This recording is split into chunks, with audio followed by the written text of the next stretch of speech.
Over-the-air updates deliver the latest features, smarter performance, and stronger protection wirelessly, with no need to visit a dealership.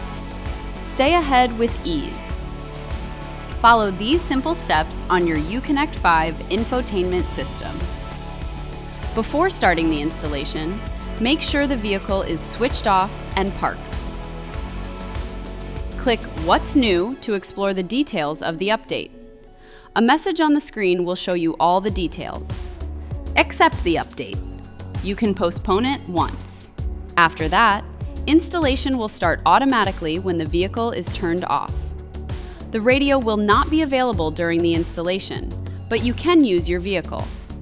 A progress bar on the screen shows the estimated installation time. After the installation, the system will automatically restart. A success message is shown on the main screen. After completing these steps, you are ready to enjoy everything your connected services can offer.